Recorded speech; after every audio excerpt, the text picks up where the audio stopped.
buenas tardes.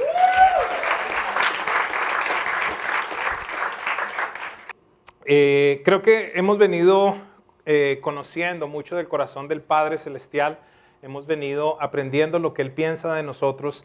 La semana pasada creo que Dios nos dio una herramienta muy poderosa para empezar a disfrutar de lo que el Padre tiene para nosotros. Pero el día de hoy yo quiero invitarte a que comiences a escribir una nueva historia para tu vida. Creo con certeza en mi corazón que hoy puede ser el final de un capítulo de tu vida, pero el inicio de un capítulo nuevo, donde podremos conocer un mucho mejor tiempo de comunión, de experimentar lo que el Padre Celestial tiene para nosotros.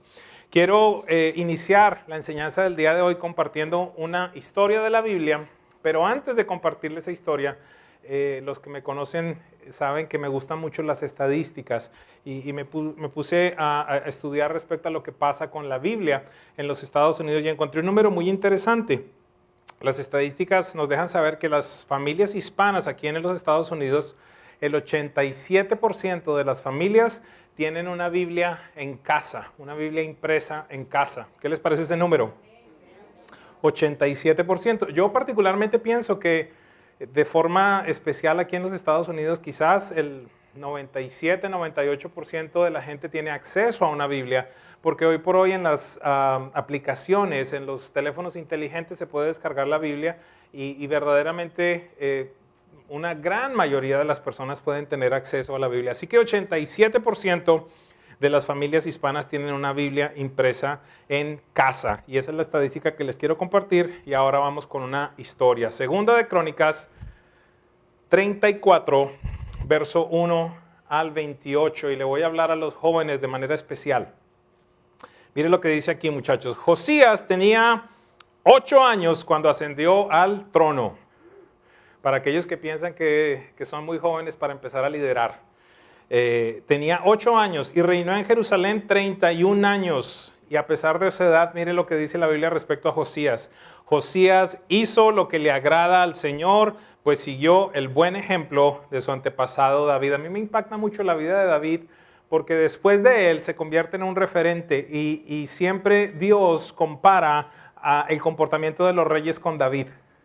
Es impresionante. E hizo tal cual su padre David o no hizo tal cual su padre David. Impresionante la vida de David. Dice, no se desvió en el más mínimo detalle. En el año 8º de su reinado, es decir, tenía 16 años aquí para los teenagers. Tenía entonces 16 años. Siendo aún muy joven, Josías comenzó a buscar al Dios de sus antepasados. Es interesante esto porque uno podría decir, ¿por qué se esperó hasta los 16 para empezar a buscar a Dios? Pero vamos a entender esto de mejor forma. En el año 12º, es decir, cuando tenía 20 años, era un Gen Z, ¿verdad? Es esa, ¿verdad? No era ni siquiera millennial, ya los millennials eran muy viejos en esa época, pero entonces tenía 20 años y mire lo que empezó a hacer a los 20 años, empezó a purificar a Judá y a Jerusalén, quitando todos los santuarios paganos, las imágenes de la diosa Aserá, los ídolos, las imágenes de metal fundido. En el año 18 de su reinado, después de haber purificado el país, es decir, a los 26 años, después de haber purificado el país y el templo, Josías envió a Safán, hijo de Azalías, y a Maseías. De ahí puedes escoger nombres para tus hijos. Si no tienes creatividad, por favor entra al libro de Crónicas también o alguno de ellos donde están todas las genealogías. Entonces, dice que mandó a estos dos señores a reparar el templo del Señor su Dios. ¿Por qué razón? El país estaba en ruinas, pero las ruinas más grandes que tenía eran las espirituales, aunque también tenía ruinas materiales. Entonces dice que él los envió a reparar. Estos dos se presentaron ante el sumo sacerdote Hilquías y le entregaron el dinero que había sido recaudado en el templo del Señor y que los levitas porteros habían recibido de los habitantes de Manasés y Efraín, 2 de las tribus, y de todo el resto de Israel, Judá y Benjamín y los habitantes de Jerusalén.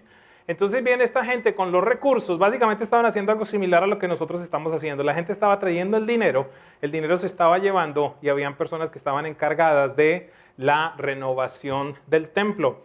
Dice entonces allí, al sacar el dinero recaudado en el templo del Señor, el sacerdote Hilquías encontró el libro de la ley del Señor dada por medio de Moisés. Escuchen esto. Empiezan a buscar entre todos los escombros, empiezan a buscar entre todo lo que estaba dañado. Y de repente el sumo sacerdote, el pastor de la iglesia, se encuentra que hay una Biblia. Y algunos pueden decir, bueno, ¿y qué tiene de malo eso? Es que nadie sabía que existía. ¿Se acuerdan las estadísticas que le dije? ¿Cuánto por ciento de la gente tiene Biblia en la casa? Ahí la tienen. Y esta gente tenía la palabra de Dios en el templo, pero estaba allí perdido, escondido, empolvado.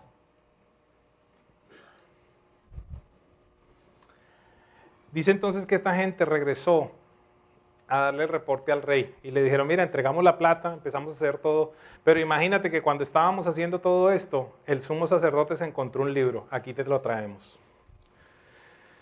Dice el verso 18, en sus funciones de cronista, Safán también informó al rey que el sumo sacerdote Hilquías le había entregado un libro, el cual leyó en presencia del rey. Verso 19, escúchelo por favor, y es lo que pido a Dios que suceda esta mañana.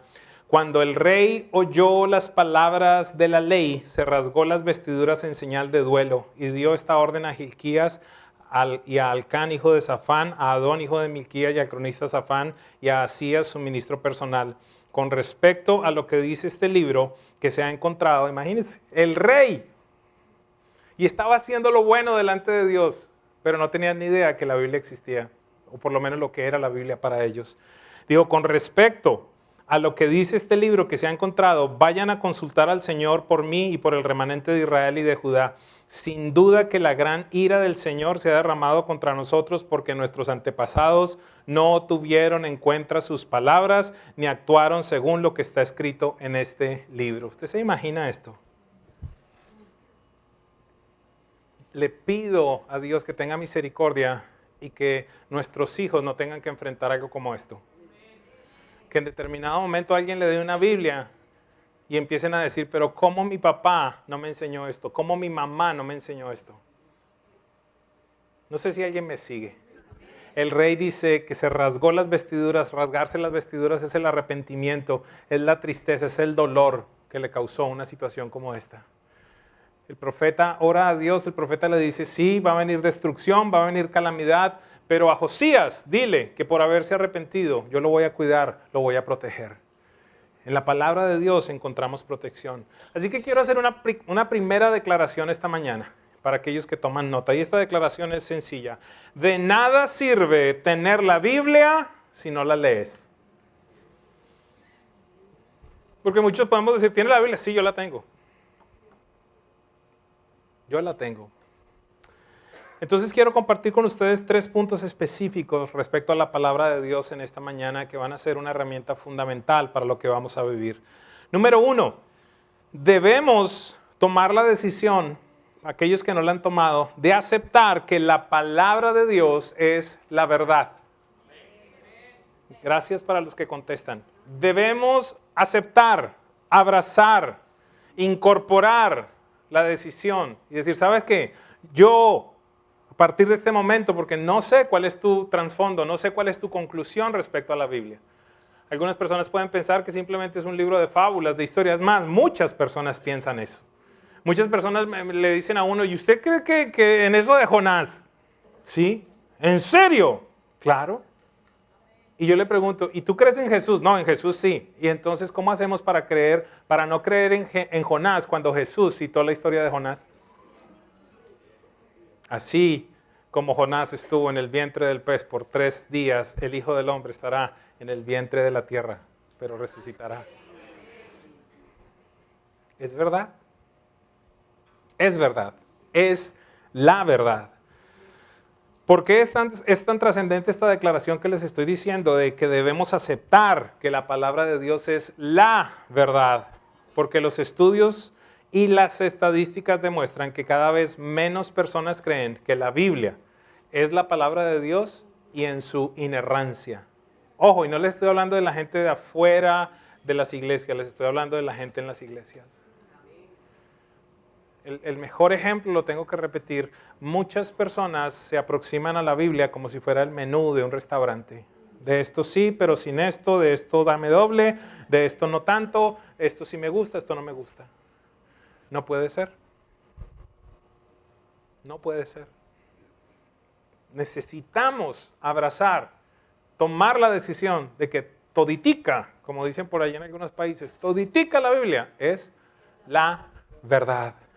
Mira esto, unas estadísticas del Instituto Barna nos dicen, escuchen por favor, que el 8% de los adultos leen o escuchan la Biblia 3 o 4 veces al año.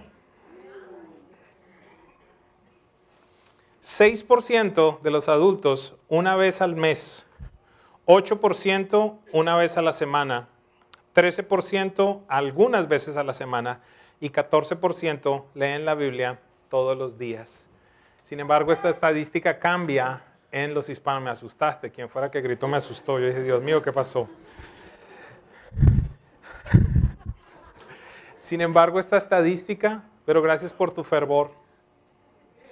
Porque es que deberíamos ser todos nosotros los que nos alegramos por aquellos que leemos la Biblia todos los días. Sin embargo, la estadística en los hispanos, en la población general es del 14% de aquellos que leemos la Biblia todos los días, pero en los hispanos es solamente el 8%. La mitad de la gente que lee la Biblia declara que no sabe cómo aplicarla a su vida. Por esa razón me esfuerzo y espero que esté haciendo lo que estoy pretendiendo. Me esfuerzo por tratar de desmenuzar, de masticar, de poderles presentar la Biblia de una manera sencilla. De nada sirve que salgan impresionados con, wow, ¿cómo sabe ese tipo? Pero ¿y esto cómo se aplica a mi vida? Prefiero tener una prédica que sea quizás no tan profunda, pero que sea práctica, que tenga vigencia, que tenga relevancia, que usted pueda decir, esto lo puedo aplicar a mi vida. Un estudio del 2017 del grupo Gallup indicó que tan solo el 24% de las personas creen que la Biblia es literalmente la palabra de Dios.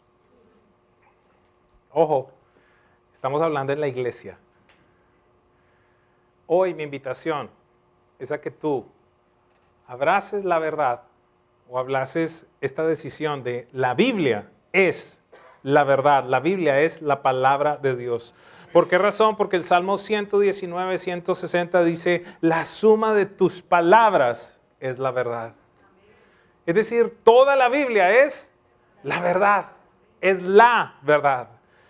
Jesús dijo algo que nadie más lo pudo haber dicho, que solo Él lo ha podido declarar y solo Él tiene la potencia para que esto continúe en vigencia. Jesús dijo en Mateo 24:35, el cielo y la tierra pasarán, pero mis palabras no pasarán. Eso es atrevido. El punto no es que sea atrevido o no atrevido, sino el punto es que es la verdad. Segunda declaración. Primera declaración, ¿cuál fue? De nada sirve que tengas la Biblia si no la lees. Segunda declaración. De nada sirve leer la Biblia si no la crees.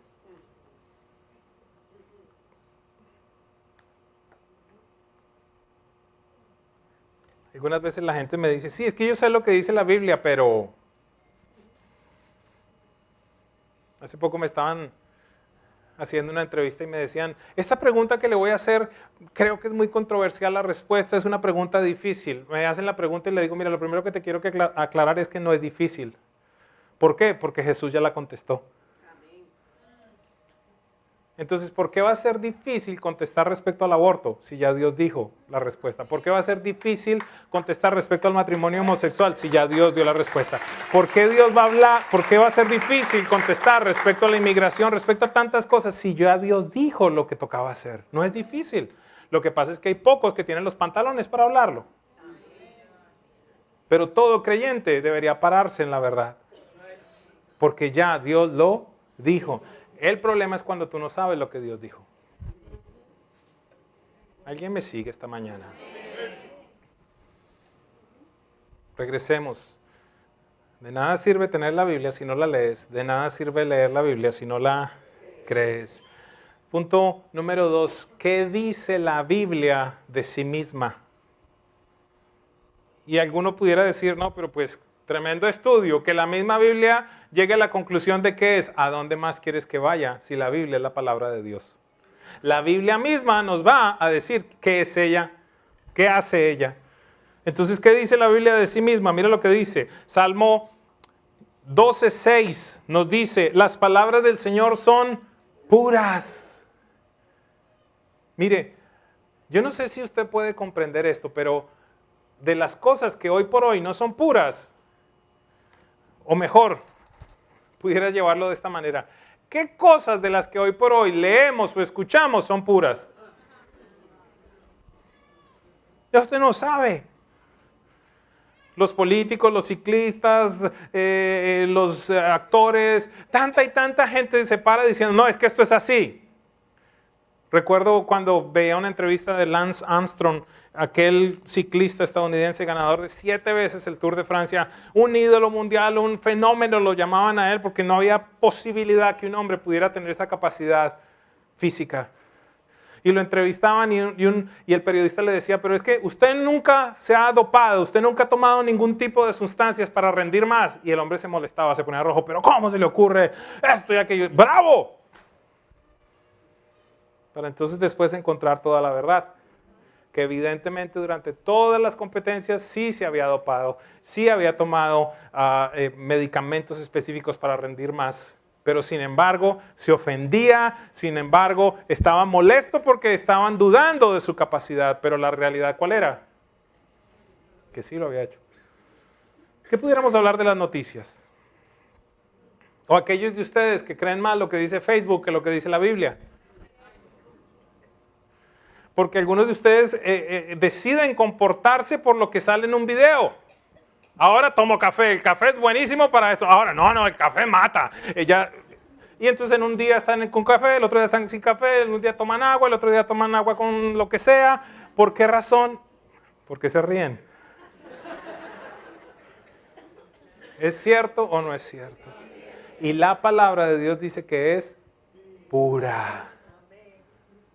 Pura, la palabra de Dios es pura. Salmo 18:30 dice, el camino de Dios es perfecto y la palabra del Señor es intachable. ¿Alguien sabe lo que significa intachable? No hay duda, no hay mancha, no hay absolutamente nada. La palabra de Dios es intachable. El Salmo 33:4 dice, la palabra del Señor es justa. Y esta sí que es dura. Porque algunas veces usted va a leer cosas que en su justicia no le parecen correctas, pero Dios dice que son justas. Ejemplo, algo tan sencillo como esto. ¿A quién le parece que fue injusto que Jesús hubiera muerto en la cruz? Levante la mano. Pues ¿sabe qué? Estás mal. Jesús murió justamente en la cruz. ¿Me hago entender? Explícame eso. Él tomó todo tu pecado y mi pecado en la cruz. Y la palabra dice que la paga del pecado es muerte. ¿Fue justo o no fue justo? El Salmo 107:20 es hermoso porque nos dice que la palabra de Dios nos sana. Es la única palabra que tiene esa capacidad. Dice, envió su palabra para sanarlos. El Salmo 119:105, hermoso. Dice que la palabra del Señor es la lámpara a tus pies. Imagínate esto, dice que es lumbrera ¿a qué? A tus. ¿Qué significa eso? Va a estar clarito para el siguiente paso. Me voy por allí, me voy por allí. La palabra de Dios te deja saber. Mira esto tan hermoso en Proverbios 35 dice, toda palabra de Dios es digna de crédito. Otra versión dice, digna de confianza. Esto es muy impresionante. Hebreos 4:12 dice, ciertamente la palabra de Dios es viva y poderosa, viva y eficaz. Pudiera hablarte muchas más cosas de lo que la Biblia dice que es, pero con estas creo que es más que suficiente. Punto número 3. La palabra de Dios, es decir, la Biblia, determina quién eres tú. Es decir, la palabra de Dios debería convertirse en tu verdad. Ojo, no tan solo en la verdad, sino en tu verdad. Son dos cosas totalmente diferentes.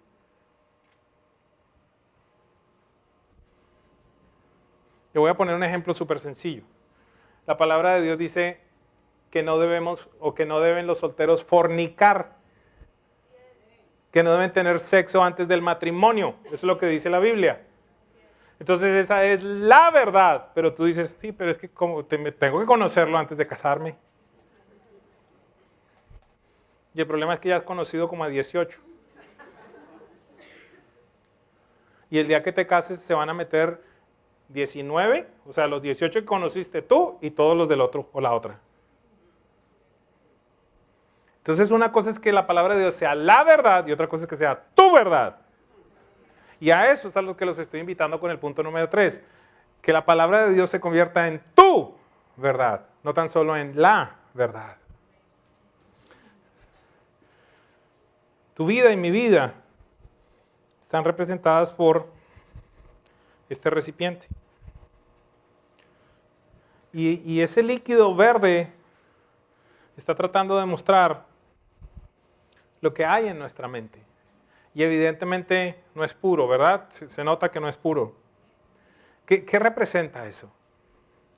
Representa lo que hoy por hoy para ti es tu verdad.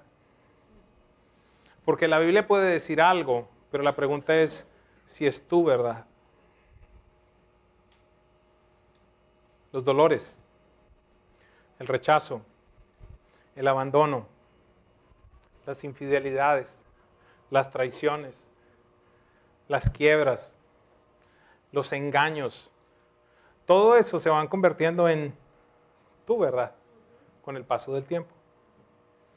Quiero decirte algo. Por mucho que yo predique, por mucho que hablemos de la Biblia, ustedes van a salir de aquí y el mundo no va a cambiar. ¿A dónde voy? Si tu mamá es iracunda, después de que escuches esta prédica no va a cambiar tu mamá. ¿Malas noticias? Sí. Si tu papá es una persona áspera, o tu esposo o tu esposa, quien sea, tu jefe, después de esta prédica nada va a cambiar. Y te van a seguir ofendiendo. Tremenda prédica, qué emoción. Y te van a seguir engañando. Y van a seguir cambiando las personas. Y vas a seguir enfrentando esto. Yo nunca pensé que fulano hiciera esto. Yo nunca pensé que esto. Va a seguir sucediendo. No les estoy dando malas noticias. Se las estoy simplemente contando la verdad, lo que sucede. Entonces, ¿qué vamos a hacer? ¿Cambiar a la gente? Tenemos que cambiar nosotros. Tenemos que cambiar esto, que hasta hoy ha sido tu verdad. Mire, le voy a dar un ejemplo bien sencillo. Una de las cosas que las redes sociales causan, y aquí espero que cualquier persona normal, es que, por ejemplo, tú estás en la casa, aburrido, sin plan, espero que todos me entiendan, sin plan, sin nada que hacer, entras y resulta que todos tus mejores amigos están en la playa y no te invitaron.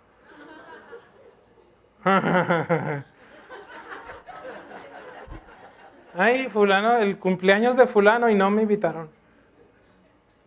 No sé si todos me van a entender esto. En Colombia, en la zona norte de Colombia, los hombres, que yo sepa particularmente los hombres se visten con un atuendo, creo que en Cuba también, que se llama guayabera. Es una camisa larga que se usa por fuera del pantalón. Entonces en Colombia decían, lo dejaron como la guayabera.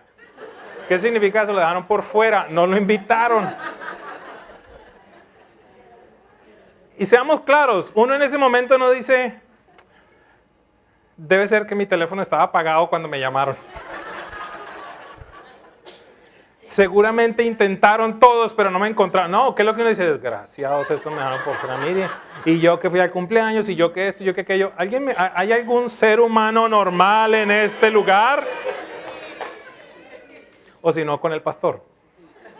Ay, pero a él sí lo atiende y a mí no. O fue a de fulano y a la ceremonia mía no vino. O hizo... Eso va a pasar absolutamente todos los días. Las ofensas, los rechazos, los abandonos, las comparaciones van a estar presentes. La pregunta es, ¿cuál va a ser el efecto que tiene en ti y que tiene en mí? Porque si no, esto en vez de verde, se va a poner negro. Cuando nos lidiamos con estas cosas. Entonces, quiero volver a repetir el punto número 3. Dice, la palabra de Dios determina quién eres. Es decir, la palabra de Dios se tiene que convertir en tu verdad. Mira lo que dice el salmista, Salmo 119, 41, y después vamos a leer el 42. Dice, envíame, Señor, tu gran amor y tu salvación conforme a tu promesa. Entonces, escúchenme lo trascendente de esto. El amor de Dios, la salvación de Dios, el plan completo de Dios para tu vida está ¿en dónde? En la palabra. En la palabra.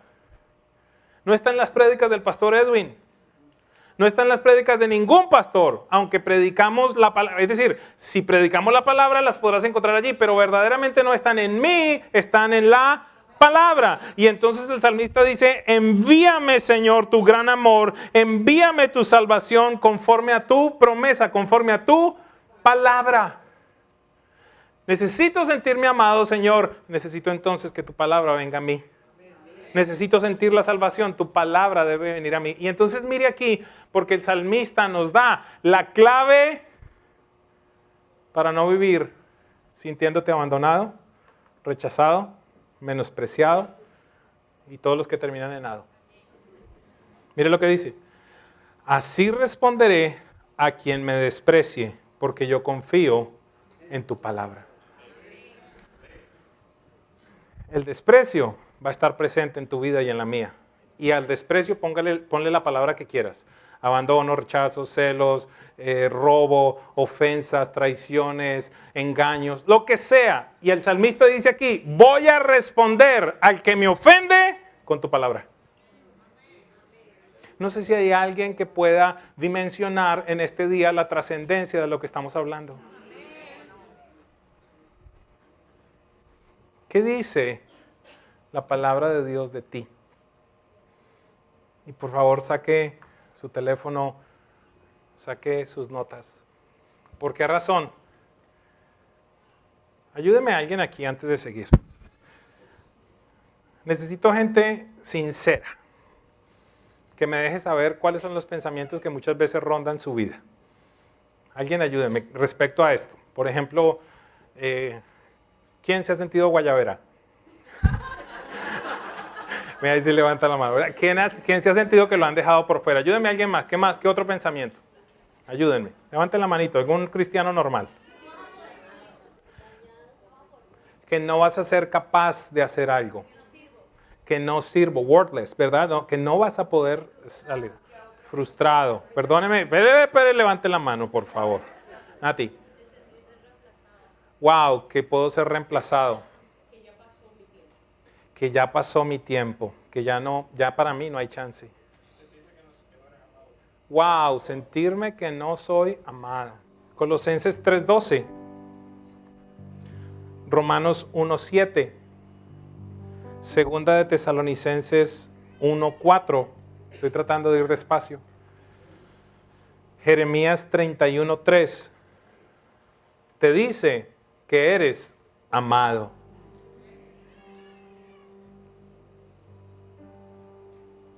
No por lo que haces, por quien tú eres. Efesios 1:6. Juan 6:37. Romanos 14:3 te dice que eres aceptado.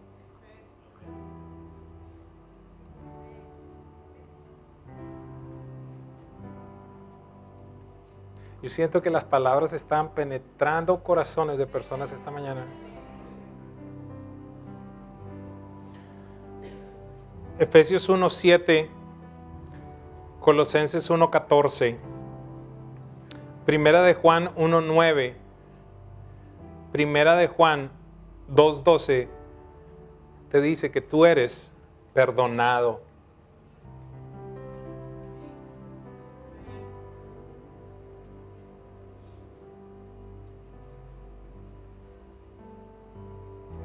No importa el tamaño de tu pecado, ni cuántas veces lo hiciste. Esta es la gracia de Dios, que es incomprensible. Dios te dice esta mañana, eres perdonado. En Tito 2:14 y en Hebreos 9:14 la palabra de Dios nos deja saber que ya somos limpios delante de Dios. ¿Sabe que hay muchas personas en medio de nosotros que no se sienten dignos, que no se sienten limpios?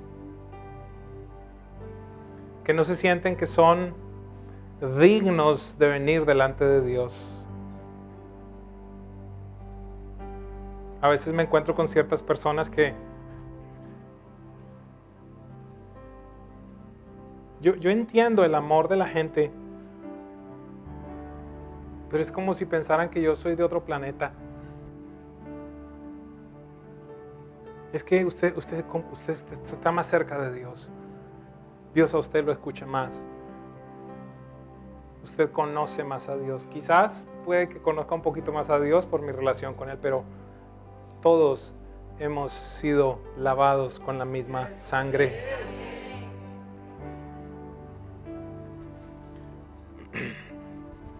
Para aquellas personas que luchan con adicciones, para aquellos que estuvieron anoche mismo viendo pornografía, adulterando, consumiendo droga, teniendo pensamientos homosexuales, teniendo pensamientos de envidia, de lujuria, de mentira. La Biblia te deja saber en Juan 8:36 que cuando conozcas a Jesús serás verdaderamente libre.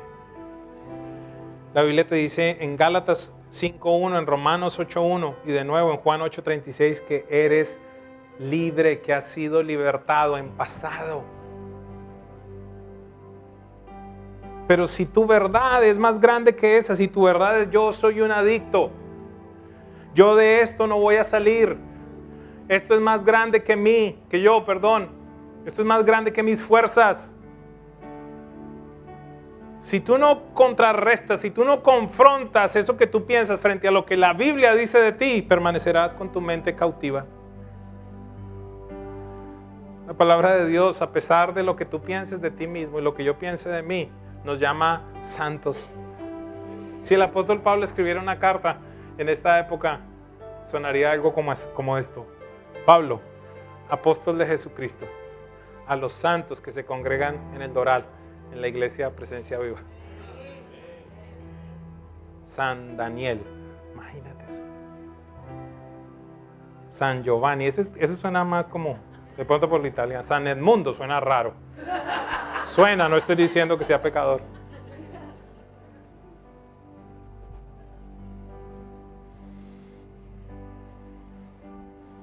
Si hay alguna persona, algún invitado hermoso, precioso, que hace parte de la Iglesia Católica, te quiero dejar saber que Dios me llama a mí santo. Y no me tienes que orar a mí. Esta es una de las cosas que es difícil muchas veces de comprender, pero es que somos santos no por lo que hacemos, sino por lo que Jesús hizo. Él ya nos hizo santos.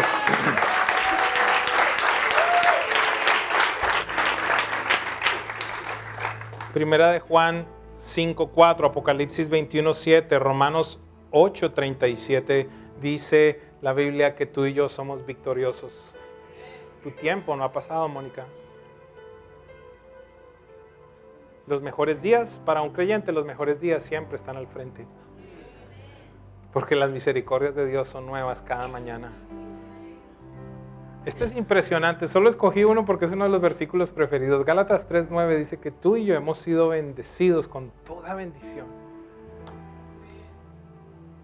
Bendecidos por Dios. Hoy no lo recordaban en medio de la alabanza y la adoración. Primera de Pedro 2:9. Es impresionante porque ustedes son linaje escogido, un pueblo adquirido por Dios, son escogidos. Los llamó de las tinieblas a la luz eterna, la luz admirable, para que anuncien las verdades. Imagínate, nos escogió. Dice la Biblia que antes no éramos pueblo, ahora somos pueblo. Escogidos. Te lo deja saber en Primera de Tesalonicenses 1:4 y en Efesios 1:4 también. Has sido escogido. Voy de nuevo. Primera de Tesalonicenses 1:4, Efesios 1:4, Primera de Pedro 2:9. Mire, yo mismo no me sé los versículos estos. Yo tengo que venir a revisar. A mí me sorprende la capacidad que tienen algunos de acordarse de todo lo que predico. Pero Dios dice que eres perdonado.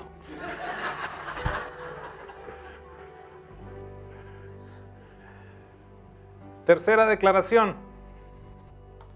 De nada sirve creer en la Biblia si no la vives. Entonces allí es cuando tú y yo tenemos que ir a la palabra de Dios, que es viva, que es eficaz, que es confiable, que es verdadera, que te sana, que es pura. Y entonces allí es cuando tú tienes que empezar a echar la palabra de Dios en tu cabecita. Y te memorizas la Biblia, y la lees, y la lees, y la lees. Y una pregunta, ¿qué es lo que va pasando con toda la basura que hay ahí adentro? ¿Qué va sucediendo? Pero eso es con un versículo. No es que yo me sé uno, que de tal manera Jehová es mi pastor.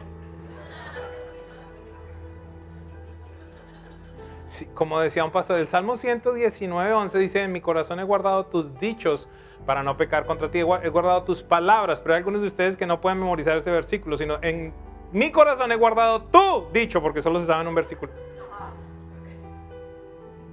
Y usted entonces sigue vertiendo la palabra de Dios, memorizando versículos, creyendo que es su verdad, creyendo que es verdaderamente lo que Dios dice que usted. ¿Y qué es lo que está pasando entonces en su mente? ¿Hay alguien que pueda ver las pantallas? La mente de Cristo.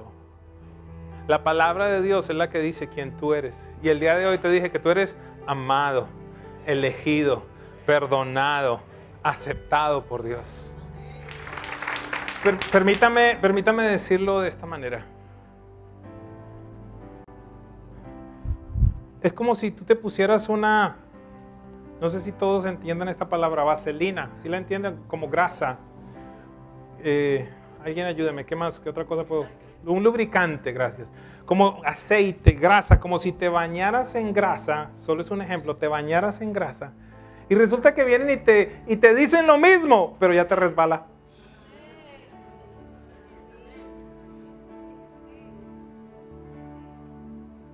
Y los vuelves a ver en la playa, tus amigos del alma. Dice: Señor, pero yo puedo estar contigo aquí orando un rato. Y entiéndame, esto no es mal de muchos, consuelo de tontos. No, esto es que tú eres amado. Esto es que tú tienes tu posición clara, que tú dices: ¿sabes qué, Señor? Teniendo o no teniendo, estando o no estando, yéndome o regresando o donde sea, soy amado, soy perdonado, soy libertado, soy sanado, soy aceptado, soy escogido.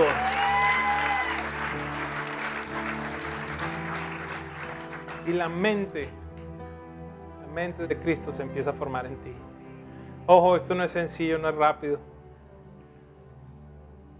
Yo tengo que lidiar con esto todo momento. Si por lo menos tú pudieras tomar una decisión en este día y aprenderte un versículo.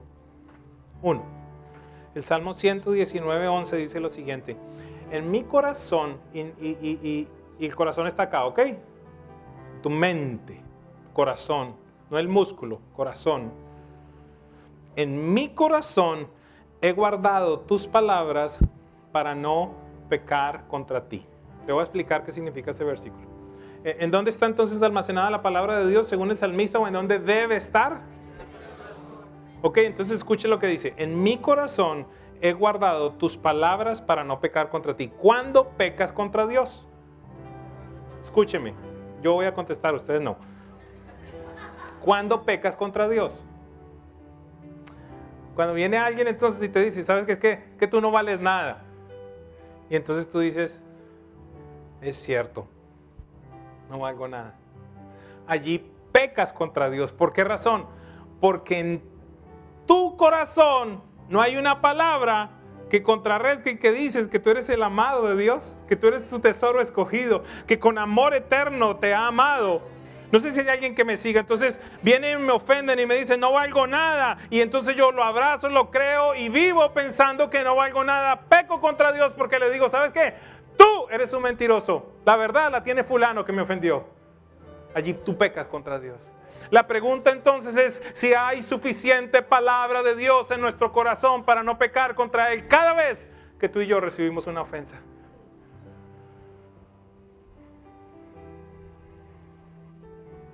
Te lo pongo de esta manera y ya cierro. Tu cabeza es una torre de control que acepta o rechaza los pensamientos que aterrizan. En el libro El hombre frente al espejo, el autor lo describe de una manera impresionante. Él dice, no podemos evitar que los pájaros vuelen alrededor de nuestra cabeza, pero sí podemos evitar que hagan nido.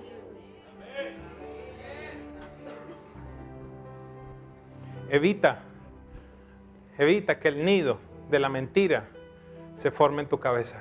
Evita que el nido del rechazo se forme en tu cabeza. Evita que los pájaros del desprecio vengan a ser un nido. ¿Por qué razón? Porque se van a multiplicar. Evita que el abandono, que el odio, que todas estas cosas incorrectas encuentren cabida en tu mente y llénala con la palabra preciosa, perfecta, inerrante de Dios. Algunas personas me pueden decir este día, es que yo no tengo Biblia, por eso no la leo. A la salida puedes ir y pedir una Biblia regalada. ¿Ok? Punto, ya, ahí paró, ya tienes. Pero recuerda la primera frase, de nada sirve tener una Biblia si no la lees. De nada sirve leer una Biblia si no la crees. De nada sirve creer en la Biblia. No, si yo la creo, yo sé que la palabra, pero no la vivo. Entonces el primero que dice, no tengo Biblia, ahí está. No sé leer. Ok. Vamos a descargar entonces la aplicación en el teléfono. Si no tienes teléfono, miramos qué hacemos. Pero seguramente yo creo que tiene teléfono. Yo consigo uno barato, alguna cosa y se descarga la Biblia y allí la puedes escuchar. Listo, ya desmentimos la segunda. Es que no la entiendo. Sencillo, apunte.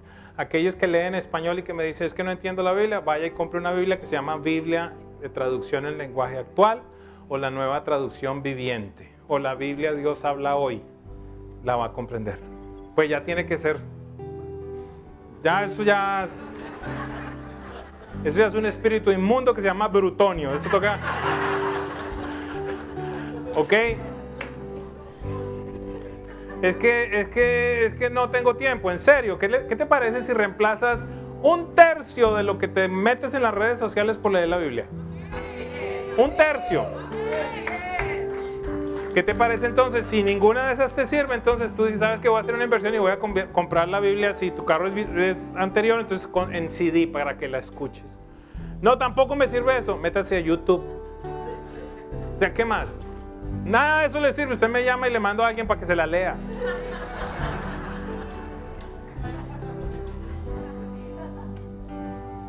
Los otros que pueden decir, no, es que yo la leo, pero no la entiendo. Ok, vaya a un grupo de conexión.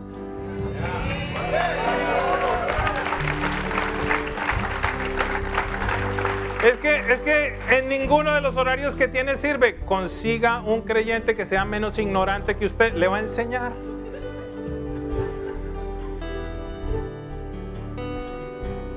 Diga conmigo, presencia viva esta mañana. No hay excusa. No hay excusa. La palabra de Dios es viva y eficaz. Estábamos riéndonos, pero hace un ratito estaba llorando porque de verdad que cuando mi esposo dice que se ha necesitado mucho tiempo y aún el creernos verdaderamente todo lo que nuestro Padre dice de nosotros, y preciso tú ponías el ejemplo de que tenemos que llevar todo pensamiento cautivo en obediencia a Cristo Jesús. Si hubo un versículo que a mí Dios me enseñó a masticar y a llevar y constantemente a repetírmelo, era ese. ¿Por qué? Porque obviamente ese es el versículo que nos ayuda a ir en contra de cualquier cosa cualquier situación, cualquier mentira, cualquier palabra, cualquier asunto que estemos viviendo. Porque cuando lo que venga a mi mente, lo malo que venga específicamente a mi mente, yo lo puedo coger y en obediencia a Él, ojo, esa palabra es muy importante, en obediencia a Cristo Jesús, yo lo vuelvo y se lo llevo a Él y se lo devuelvo. Le digo, ¿sabes qué? Esto no es verdad, esto es mentira. Yo te lo entrego, yo lo renuncio a eso. Entonces yo estoy ahí adorándolo a Él, estoy creyéndolo. Y eso fue por años, mis amados, por años. Y cuando yo lloraba, en parte lloraba de agradecimiento, porque por mucho tiempo yo me he sentido rechazada, no me he sentido amada por todo lo que yo arrastré desde el vientre de mi mamá.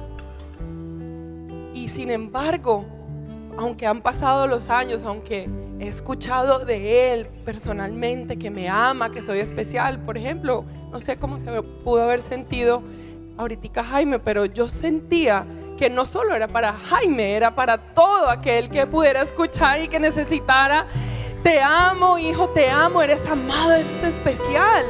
Pero se lo dijo a él, pero así como se lo dijo a él, me lo ha dicho a mí. Yo sé que se lo ha dicho a muchas personas. Y eso es una de las carencias que más nosotros tenemos, el no sentirnos amados. El rechazo es algo con lo que tal vez vamos a tener que luchar todos los días de nuestra vida.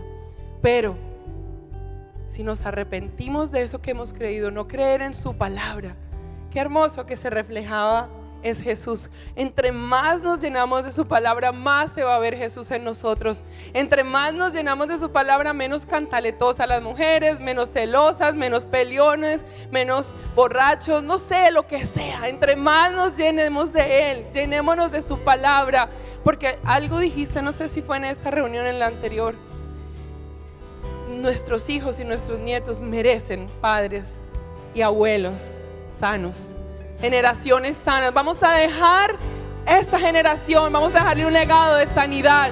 Vamos a dejarle, vamos a cantar en este momento, a declararlo, que Él no nos dejará. Vamos a declarar lo que sea. Incluso ahora necesitamos tanto de Él. Queremos despedirnos de todas las personas que en este momento están allí, a través de las redes sociales, a través de la página.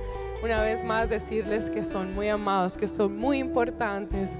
Gracias por ser parte de nuestra familia. Gracias por estar siempre unidos a esta casa espiritual, por ser de tanta bendición. Gracias porque podemos todos los días pensar en ustedes. Hacemos las cosas también para ustedes, para que cada que se conectan con nosotros puedan recibir algo fresco, algo lindo, algo de parte de Dios. Les amamos y recuerden hacer de su palabra, la palabra de Dios, lo más importante de sus vidas. Si necesitas oración, también te pedimos que nos escribas aquí en nuestras redes sociales o a través de nuestro correo info@presenciaviva. Y recuerda que tenemos un Dios sobrenatural que está dispuesto a hacer grandes cosas en ti. Nos vemos el próximo fin de semana.